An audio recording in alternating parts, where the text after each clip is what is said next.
जय हिंद। देखिए, अभी हमारे प्राइम मिनिस्टर का जो दौरा था, पंजाब दौरा, और काफी डिस्टर्ब रहा। इसमें कई सारे सिक्योरिटी ग्लिच भी आए थे सब। यहाँ हम लोग समझते हैं कि क्या क्या कमी हुई थी, क्या गड़बड़ी हुई थी, कौन किया था, ये सब के लिए हम लोग को बहस नहीं। इस गलती से आगे न दोहराया जाए।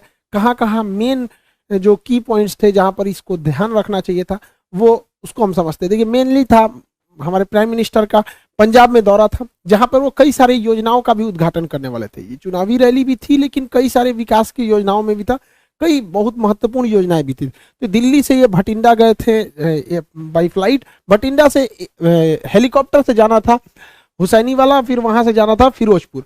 हेलीकॉप्टर जो था MI-17V5, वही वाली जो बिपिन रावत सर का जो क्रैश हुआ था। तो हेलीकॉप्टर को पहले 2 बार उड़ा के देखा गया, मौसम बहुत खराब था, तो लास्ट टाइम पे डिसीजन लिया गया कि सड़क से जाना है।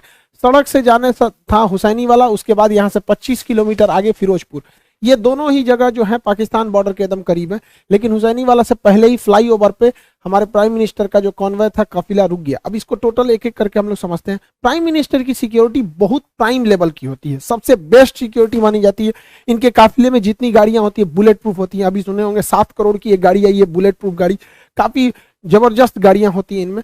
हमेशा आगे चलने पे रोड को क्लियर करा दिया जाता है। तो ये उनकी सिक्योरिटी में जो लगे होते हैं, SPG होती है, स्पेशल प्रोटेक्शन ग्रुप। आप इसमें डायरेक्ट कभी नहीं जा सकते हैं। आपको आर्मी या पैरामिलिट्री फोर्स या पुलिस में बहुत बेहतरीन काम किए रहेंगे तो आपका सिलेक्शन इसमें होता है बहुत बेहतरीन ढंग के, तब आप बनते हैं SPG, special protection group. SPG दिखती है भले सूट में, लेकिन अंदर उनके पूरा बुलेट प्रूफ रहता है, हर चीज वो अंदर रखे रहते हैं। उनके पास बहुत ही लेटेस्ट हथियार होती है, पिस्टल्स होते हैं, आंख पर काला चश्मा होता है कि वो किधर देख रहे हैं पता नहीं चलता है, बुलेट प्रूफ सूट होती है, पिस्टल होता है, हर चीज से ये लैस होते हैं आधुनिक हथियारों से। प्राइम मिनिस्टर के पास 3 लेयर की सिक्योरिटी होती है। इनके सबसे पहले आसपास में जो होते हैं वो SPG के कमांडो होते हैं। SPG कमांडो के घेरा के बाद जो होती है वो पैरामिलिट्री के कमांडोज होते हैं, और उसके बाहर जो घेरा होता है उसमें पुलिस होती है, पुलिस के बाहर जो घेरा होता है उसमें ट्रैफिक पुलिस होती है। तो मेनली सिक्योरिटी के लिए 3-3 लेयर की सिक्योरिटी होती है। तो आप ये समझ सकते हैं कि हमारे प्राइम मिनिस्टर के लिए कितनी जबरदस्त लेयर की सिक्योरिटी होती है। SPG कमांडो में भी कई लेयर होते हैं, कुछ होते हैं जो केवल प्रोटेक्शन देते हैं, कुछ हमला भी करते हैं। हमारे SPG कमांडो के पास जब भी प्राइम मिनिस्टर चलेंगे, देखिएगा इस तरह से बैग लेके लोग चलते रहते हैं। कुछ कमांडो बैग लिए रहते हैं, आप देखेंगे इनके पास हथियार नहीं रहते। और ये जो बैग लिए रहेंगे हमेशा प्राइम मिनिस्टर के पास ही खड़े रहते हैं। ये बैग नहीं है, ये एक्चुअली बुलेट प्रूफ है। जब भी अटैक होगा तो ये बैग इस तरह से खुल जाता है, कई लेयर में ये खुल जाता है, और ये बुलेट प्रूफ होता है। इसको लेके हमारे प्राइम मिनिस्टर को चारों ओर से घेर लिया जाता है ताकि बुलेट्स ना लगे। ये जरूरी भी है, हमारे देश के प्राइम मिनिस्टर है, उनकी सिक्योरिटी में कहीं भी कमी नहीं होनी चाहिए। अब हुआ क्या, दिल्ली से वो पंजाब गए। पंजाब एक्चुअली पाकिस्तान से एकदम करीब है, बॉर्डर ही बनाता है। तो पंजाब में यहाँ पर है फिरोजपुर, आप देखिए पाकिस्तान से एकदम सट के है यहाँ पर। तो यहाँ जब गए भटिंडा एयरपोर्ट पर उतर गए। भटिंडा एशिया की सबसे बड़ी सैनिक छावनी है, बहुत ज्यादा, वहां लगभग 1.5 लाख फौजी रहते हैं वहां पे। तो भटिंडा के बाद भटिंडा तो जहाज से लैंड किए, उसके बाद हेलीकॉप्टर से जाना था, मौसम खराब था, इस वजह से ये इन्हें सड़क से जाना पड़ा। अब यहीं से गलतियां चालू होना चालू हुई। एक एक करके गलती समझते हैं। 100 किलोमीटर लंबी सड़क को क्लियर कराने की जिम्मेदारी पंजाब पुलिस की थी। सड़क से जाने का रास्ता पहले से तय नहीं था, अचानक मौसम खराब हुआ और हेलीकॉप्टर कैंसिल हुआ, जिस वजह से हुआ। अमूमन इस रास्ते पे 2.5 घंटे लगते हैं। 100 किलोमीटर के सफर में लगभग 2.5 घंटे लगते हैं। महज 3 घंटे के सूचना पर इसे खाली करा लिया गया। इस पे SPG को सवाल उठाना चाहिए कि जहां 2.5 घंटे लगते हैं, 100 किलोमीटर लंबा है, इस पे आप इतना जल्दी क्लियरेंस कैसे दे सकते हैं यहाँ पर। तो यहाँ SPG को आपत्ति जताना चाहिए, और यहाँ पे पंजाब पुलिस के DGP को साथ रहना चाहिए, लेकिन वो वहाँ उपलब्ध नहीं थे। ये गलती थी, वहां पे उन लोग को एक्सेप्ट करना चाहिए। यहाँ पर इन लोग से ये गलती हुई है। यहाँ पर कॉन्वे सबसे ठीक ठाक चल रहा था। अगली गलती देखिए क्या होती है। जब भी राष्ट्रपति प्रधानमंत्री का काफिला जाता है तो उनकी गाड़ियों में एक बहुत बड़ी संख्या होती है, 25 से 40 गाड़ियां रहती हैं। ये गाड़ियों का एक ग्रुप रहता है, लेकिन इन गाड़ियों के ग्रुप के आगे 5-7 गाड़ियां चलती हैं, जिसे हम पायलट कहते हैं, पायलट गाड़ी कहते हैं। उसमें सबसे आगे एक बाइक वाला रहेगा, देखिएगा इसमें, ये देखते रहता है कि सब कुछ, कोई दिक्कत नहीं है। उसके बाद एक पुलिस की जिप्सी रहती है, इसे हम लोग रूट क्लियरिंग पार्टी कहते हैं। ये 5-6 की ग्रुप में रहते हैं सब, और जो मेन काफिला उससे ये 3-4 किलोमीटर आगे होते हैं, ताकि ये पहले ही देख लेते हैं कि कोई गड़बड़ी तो नहीं है। तो जो रूट क्लियरिंग पार्टी थी, जो पायलट गाड़ी थी, इनको दिखा ही नहीं। इन लोग की लापरवाही देखिए, इन लोग को नहीं दिखा कि सामने ट्रैक्टर लगाया गया है, रास्ता जाम है। कैसे ये लोग यही रास्ता बताते रहते हैं, वायरलेस पे पीछे कांटेक्ट में रहते हैं, जो मेन काफिला होता है हमारे प्राइम मिनिस्टर का वो पीछे रहता है 3-4 किलोमीटर, और ये वायरलेस पे रहते हैं कि ऑल क्लियर, हर किलोमीटर पे ये बताते रहते हैं कोई दिक्कत नहीं है, कुछ भीड़ है यहाँ है, बाकी सब क्लियर। इन लोग को नहीं दिखा कि किसान ट्रैक्टर लेके एक सड़क के किनारे आए हैं, तो इन लोग की भी गलती है, पहले पायलट क्लियरेंस दिया कैसे गया और सड़क पर फंस कैसे गया। तो यहाँ पे भी एक गलती हुई जो पुलिस की गलती थी। अब तक जो गलती बताएं ये सारी पुलिस की थी। अब एसपीजी से कहाँ कहाँ मिस्टेक हुआ उसको हम समझते हैं। स्पेशल प्रोटेक्शन ग्रुप बहुत बेहतरीन है, उनके अरुण कुमार सिन्हा, AK सिन्हा जी हैं, चीफ हैं, अभी IPS अधिकारी हैं, ये बहुत हायर रैंक होता है। कितना बड़ा ये लोग बेवकूफी किए हैं जरा सोचिए। PM का काफिला लगभग आधे घंटे 20 से 30 मिनट फ्लाईओवर पे रोका है लोग। ये लोग बुद्धि देखिए इन लोग का, मतलब पुल पे रोक दिए हैं प्राइम मिनिस्टर को। क्यों? तो भैया पुलवा आगे से जाम है। अच्छा ये बताओ अगर पीछे से जाम कर देता तो पुलवे पे अटक जाता।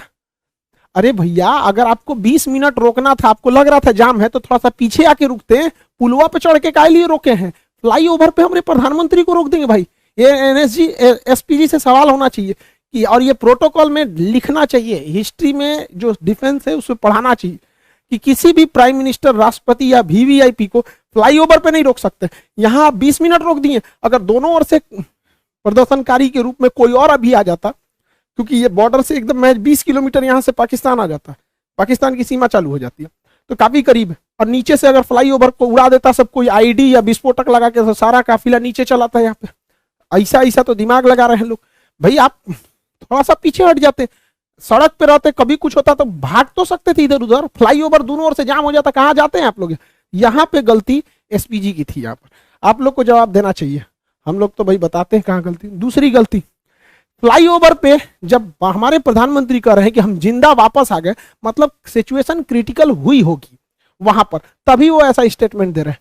जब इतना स्टेटमेंट हो गया और आपको वापस लेके आना है तो आप आधा घंटा बाद लेके आइएगा जी। SPG वाले लोग आप जवाब दीजिए कि हमारे प्राइम मिनिस्टर अंदर बैठे हुए हैं यहाँ पर। अब देखिए हल्का सा मास्क दिख रहा होगा आपको। जब यू टर्न लेना है, देखिए कि आगे किसान है, इंटेलिजेंस रिपोर्ट आपको पहले से पता होगी, माहौल देख लीजिए क्या है क्या नहीं, तुरंत लेके हटिए। 2 से 3 मिनट हो गया, हाँ भाई खत्म, कैंसिल हुआ रैली, कैंसिल हुआ प्रोग्राम, हम वापस लेके आएंगे। तो SPG हमारे प्रधानमंत्री को आधा घंटा रोक के रखेगी। यहाँ SPG को भी जवाब देना पड़ेगा कि आप आधा घंटा काहे लिए रोक के रखे, वापस तुरंत लेके आना चाहिए।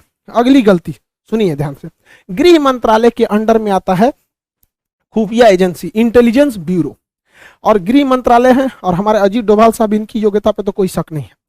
लेकिन इंटेलिजेंस ब्यूरो और रॉ तो खैर बाहर में काम करती है, लेकिन यहाँ जिम्मेदारी टोटल इंटेलिजेंस ब्यूरो। ये इंटेलिजेंस ब्यूरो को ये पता होना चाहिए कि जब जहाज हवाई मार्ग से मार्ग जब कैंसिल हुआ है तो जो रास्ता जा रहा है वो ग्रामीण मालवा होके जा रहा है भटिंडा के लिए, भटिंडा से ग्रामीण मालवा होते हुए ये हुसैनी वाला और फिरोजपुर जा रहा है। और ग्रामीण मालवा का जो क्षेत्र है वो एकदम हॉट पॉइंट बना हुआ है प्रदर्शनकारी के लिए। तो इंटेलिजेंस ब्यूरो ने कैसे क्लियरेंस दे दिया कि अभी देख रहे हैं इतना बड़ा प्रोटेस्ट हुआ था, इतना बड़ा भीषण कई घटनाएं हुई, अभी किसानों में भी कुछ रोष था जो लखीमपुर की घटना को लेकर, ये सब। तो इंटेलिजेंस ब्यूरो को क्लियरेंस कैसे दे दिया कि भैया उस रूट से ले जा रहे हो जहां प्रदर्शन का केंद्र बना हुआ है, वो भी हमारे प्रधानमंत्री को। प्रधानमंत्री देश का होता है, किसी पार्टी का नहीं होता है, तो देश सर्वोपरि होना चाहिए। तो इंटेलिजेंस ब्यूरो का भी यहाँ फेल्योर है, सबको जवाब देना चाहिए यहाँ पर। लेकिन मीडिया वाले ये सब सवाल तो पूछेंगे नहीं। हालांकि प्रधानमंत्री जब वापस आए तो उन्होंने हमारे प्रेसिडेंट साहब से भी मुलाकात किया।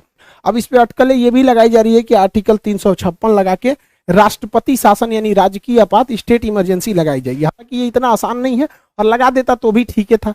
इलेक्शन होने वाला है, प्रेसिडेंट रूल रहने के बाद थोड़ा सा ठीक ठाक से रहता है। हालांकि ये बहुत वर्स्ट कंडीशन में ही ये इसे लगाया जा सकता है। गृह मंत्रालय ने भी पंजाब सरकार से मांगा है कि आखिर ऐसी क्या गलती थी कि मुख्यमंत्री वहां से रिसीव करने नहीं आए। तो मुख्यमंत्री का अपना कहना है कि कोरोना प्रोटोकॉल को लेकर जूम में थे, रैली भले करेंगे लोग, वहां कोरोना प्रोटोकॉल नहीं लगेगा, लेकिन प्रधानमंत्री के लिए कोरोना प्रोटोकॉल लगेगा। दूसरा कि मुख्यमंत्री को छोड़ो, हटाओ भैया, तुम आए चाहे ना आए, राजनीतिक मैटर है, लेकिन उस राज्य के DGP को कि प्रधानमंत्री के काफिले में सबसे आगे रहना पड़ता है। और DGP जहां रहेगा, पुलिस प्रशासन ऐसे ही रहेगी, क्योंकि किसी भी राज्य का सबसे बड़ा हेड होता है DGP, director general of police. राष्ट्रपति प्रधानमंत्री के काफिले में DGP नहीं थे, ये तो एकदम सरासर गलत है। तो पंजाब पुलिस को इस पे जवाब देना चाहिए। हालांकि गृह मंत्रालय ने इन लोगों से जवाब तलब किया है कि आप लोग वहां पर DGP उपलब्ध क्यों नहीं थे। लेकिन लौटते समय जो कहा जा रहा है कि प्रधानमंत्री ने किसी अधिकारी को कहा कि अपने मुख्यमंत्री को थैंक्स कहना कि हम जिंदा वापस आ गए, ये स्टेटमेंट थोड़ा सा अलग है। देखिए अगर ये स्टेटमेंट केवल हिंदुस्तान के लोग सुन रहे हैं, ये स्टेटमेंट केवल भारत तक रह जाए तब तो कोई दिक्कत नहीं है, लेकिन जरा सोचिए एक विदेशी मीडिया जब इसे सुनेगी तो क्या सोचेगी कि कोई प्रधानमंत्री अपने देश में कह रहा है कि हम सुरक्षित जिंदा वापस आ गए। आप ये बोल सकते थे प्रधानमंत्री के कार्यालय के जो भी अधिकारी हैं कि हम सुरक्षित वापस आ गए, लेकिन जो होता है ना कि जिंदा वापस आ गए, काफी हार्ड वर्ड हो जाता है ये, कि मतलब आपने ऐसा बोल रहे हैं, क्योंकि देश आप ही का है। अल्टीमेटली आप कहीं भी जाते हैं तो हमारे प्रधानमंत्री से ही हमारी पहचान होती है। कोई राज्य के मुख्यमंत्री को नहीं जानता है, किसी को नहीं पता कि अमेरिका के 50 राज्यों में किसी एक राज्य का मुख्यमंत्री का नाम, सब वहां जो बाइडेन को जानते हैं। अगर मान के चलिए पुतिन कहते हैं कि बहुत धन्यवाद कहते हैं उस राज्य के मुख्यमंत्री को कि हम जिंदा वापस आ गए, तो भारत के लोग क्या सोचेंगे? आपको जानकर ताज्जुब होगा, चीन का राष्ट्रपति शी जिनपिंग पिछले 2 साल से कहीं नहीं गया है, क्योंकि वहां गृह युद्ध का माहौल चल रहा है, लेकिन उसकी मीडिया ने इसको छुपा के रखा है। उसके प्रधानमंत्री वर्चुअल मीटिंग में जाते हैं, अभी तक कहीं 2 साल से बाहर नहीं निकला क्योंकि आंतरिक कलह चल रहा है। तो ये जो स्टेटमेंट है अगर इंडिया तक में है तो कोई दिक्कत नहीं, किसी को भी कोई दिक्कत नहीं, लेकिन खुद से सोच के देखिए जो बाहरी मीडिया, ये इंटरनेशनल जो लीडर हैं, ये क्या सोचेंगे? क्योंकि जब ये लोग भी भारत में आते हैं ना, तो इन लोगों की भी सिक्योरिटी एसपीजी और एनएसजी कमांडो ही कहती है। तो कल को ये सब भी कहेगा सब भैया तो आप अपने कह रहे हैं कि हम जिंदा वापस आ गए, तो विदेश में थोड़ी सी छवि खराब होगी। खुद हमारे प्रधानमंत्री कहते हैं, इतने दिलेर हैं, आप दिलेरी की बात कहते हैं, बिना बताए 2015 में नवाज शरीफ की पोती की शादी में गए थे। हमारा सबसे बड़ा दुश्मन, जहां से कभी हमारी दोस्ती की कोई उम्मीद नहीं रहती थी, पाकिस्तान, हमेशा कभी टेररिस्ट अटैक, कभी कश्मीर का इशू, वहां हमारे प्रधानमंत्री देखिए यहाँ पे 2015 में नवाज शरीफ की पोती की जब शादी थी, ग्रैंड डॉटर की, बिना बताए चले गए थे अफगानिस्तान दौरे पे, वहां से अचानक चले आए वहां पर। तो वहां पे इन्होंने एक नहीं कहा कि हम जिंदा वापस आ गए, जबकि जब वहां पे प्रधानमंत्री जब गए थे 2015 में, हम लोग न्यूज देखे, लोग धक धक कर रहा था, अरे भैया बिना बताए गए हो वहां जगह पे।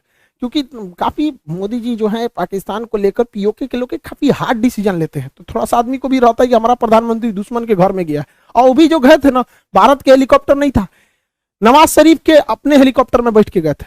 पता नहीं पाकिस्तानी हेलीकॉप्टर चाइना से खरीदा था, क्या होता क्या नहीं, तो वहां पे ये स्टेटमेंट नहीं था। ऐसा नहीं होता, कह देना चाहिए था कि हाँ सिक्योरिटी में बहुत ग्लीच हुआ, सिक्योरिटी में ऐसा नहीं होना चाहिए। लेकिन एक होता है ना जिंदा वापस आना, वो भी प्रधानमंत्री के मुंह से, थोड़ा सा ऑकवर्ड सा लगने लगता है। भैया तब हम लोग कहाँ जाएंगे भाई? प्रधानमंत्री के ऊपर हर महीने 50 करोड़ रुपए खर्च होते हैं सिक्योरिटी में, एक दिन में 1 करोड़ 60 लाख पर दिन का खर्चा है अगर ये दिल्ली में बैठे हैं तो, और बाहर जाएंगे तो प्रतिदिन 2 से 2.5 करोड़ रुपए खर्च लगेगा। तो 2 करोड़ रुपए प्रतिदिन का खर्च के आधार पर अगर ऐसा स्टेटमेंट आता है तो फिर एसपीजी को सोचना चाहिए भैया आप किस तरह की सिक्योरिटी दे रहे हैं कि प्रधानमंत्री करें। और ऐसा नहीं है कि केवल पहली बार जाम में फंसे, 2017 में नोएडा मेट्रो के उद्घाटन में खूब हमारे प्रधानमंत्री जाम में फंस गए थे, तो उस समय कुछ अधिकारियों को ट्रैफिक के सस्पेंड भी किया गया था। 2 बार फंसे थे 2018 में, समझ में गया कि नहीं? अब देखिए यहाँ पर पब्लिक है और ये हमारे प्राइम मिनिस्टर है, यहाँ से भी तो कुछ अगर अनहोनी रहना रहेगा तो यहाँ से भी हो सकता है। यहाँ पे अब यहीं पे देख लीजिए, यहाँ हमारे नितिन गडकरी साहब हैं, सड़क परिवहन मंत्री, यहाँ प्राइम मिनिस्टर, यहाँ पे पब्लिक इतनी ज्यादा, यहाँ पे भी इतना नहीं है, सिक्योरिटी बहुत सजग रहती है। अब वो जमाना नहीं है इंदिरा गांधी वाला या फिर राजीव गांधी वाला, लेकिन फिर भी देश के प्रधानमंत्री की सुरक्षा के साथ ऐसा खिलवाड़ अच्छी बात नहीं है। जो भी है गलत है उसको सजा देनी चाहिए और रूल बुक में इसको रखना चाहिए कि कभी किसी फ्लाईओवर पे आधा घंटा तक किसी प्रधानमंत्री को वेट नहीं कराना चाहिए। और दोनों लोग से, प्रदर्शनकारियों को भी दूर रखना चाहिए हमारे काफिले से। बताइए, महज कुछ दूरी पर थे प्रदर्शनकारी, वहां से दिख रहे थे, और जो उनके समर्थक हैं हमारे प्राइम मिनिस्टर के, उन लोगों को भी कहते हैं कि तू लोग भैया काहे लिए उतना पास चलाया। यहाँ देखिए ये एसपीजी खड़ा है, ये हमारे प्रधानमंत्री की गाड़ी है, इसमें बैठे हुए हैं, ये उनके समर्थक है। तो भैया समर्थक लोग तुम भी दूर रहो, वरना तुम्हारे भेष में कोई भी आ सकता है, और विरोध वाले भी तुम भी दूर रहो। और इस पे हम लोग को लेसन लेना चाहिए। हम तो कहते हैं ना एक चीज कि देश में जब तक जितना बार इलेक्शन होगा ना कुछ तांडव होगा। आप देखिए बंगाल इलेक्शन में हुआ था, कितना वायलेंस हुआ, जब जब इलेक्शन होगा तब तब ऐसा होता रहता। हम तो कहते हैं कि इलेक्शन एक ही साथ होना चाहिए, स्टेट का भी और सेंट्रल का भी। जैसे 2019 में इलेक्शन हुआ तो जब लोग वोट डालने गए उसी समय वो सीएम का भी चुनाव करा लेते हैं, एक ही कमरे में 2 ईवीएम मशीन लगा देते।